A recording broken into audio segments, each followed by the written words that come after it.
भद्रं कर्णेभिः शृणुयाम देवा भद्रं पश्येमाक्षभिर्यजत्राः स्थिरैरङ्गैस्तुष्टुपागुंसस्तनूभिर्व्यसे महिते वहितं जदायुः। लक्ष्मी नारायण भगवान की जय।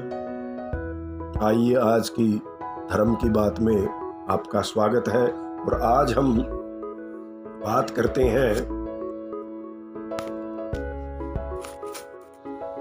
ऋग्वेद जो है हमारे विश्व में जितने भी ग्रंथ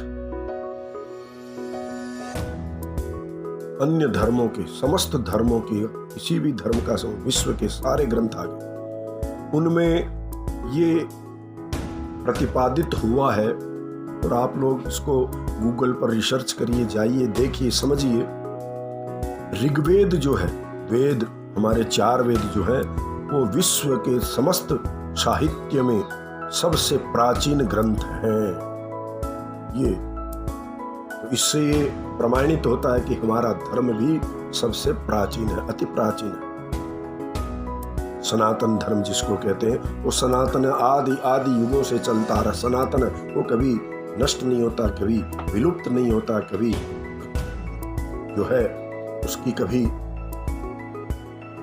अंतिम छोर नहीं है, उसका कोई छोर नहीं। आदि और मध्य और अंत कहीं भी आप उसको पकड़ नहीं सकते कि ये सनातन धर्म कब प्रारंभ हुआ, कब इसका आदि है, कब इसका मध्य और कब इसका अंत होगा।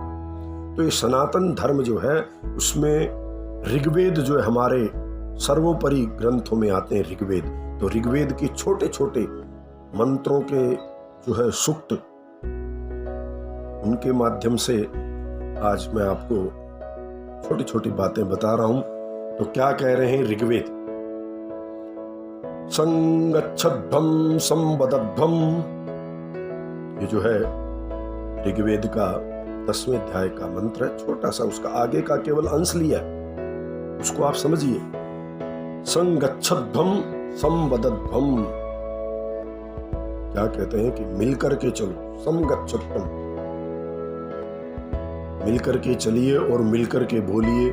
ये देखिए कितनी बड़ा एक सूत्र में जो है आज के युग का ये सबसे बड़ा सार है।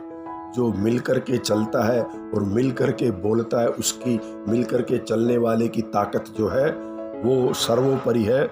और मिलकर के बोलता है, जो एक वाणी सब मिलकर के बोलते हैं तो उसका भी प्रभाव जो है सर्वाधिक होता है। ये आपने देखा ही होगा। दूसरा क्या कहता है?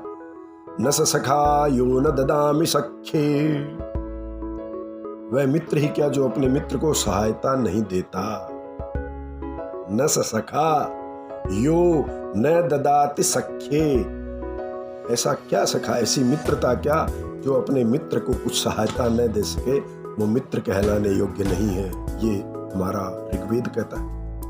उसके बाद सत्यशनावः सुकृतमपि परं,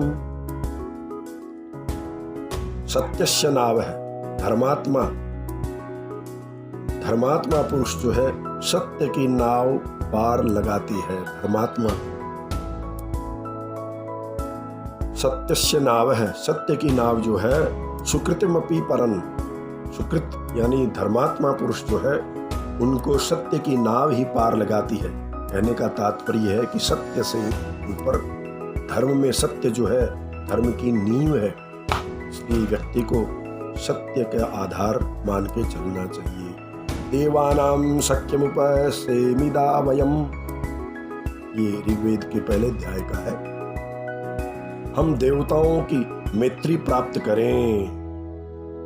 देवताओं की मैत्री जब होगी मतलब उसके आप जितना निकट जाएंगे, तो देखिए मित्र जब आपका कोई हो जाता है तो मित्र का जो सबसे बड़ा धर्म मित्र ही है। हमारे जितने भी रिश्ते नाते हैं उनमें मित्रता की एक अलग ही परिभाषा है। रामायण में आपने देखा होगा, जेन मित्र दुख होई दुखारी, तिनहि बिलोकत पातक भारी। इतना बड़ा चौपाई में जो है तुलसीदास जी ने कहा कि जो मित्र के दुख से दुखी नहीं होता, ऐसे व्यक्ति को देखना भी पाप है। और भी है, वो आपको अलग बताऊंगा कभी।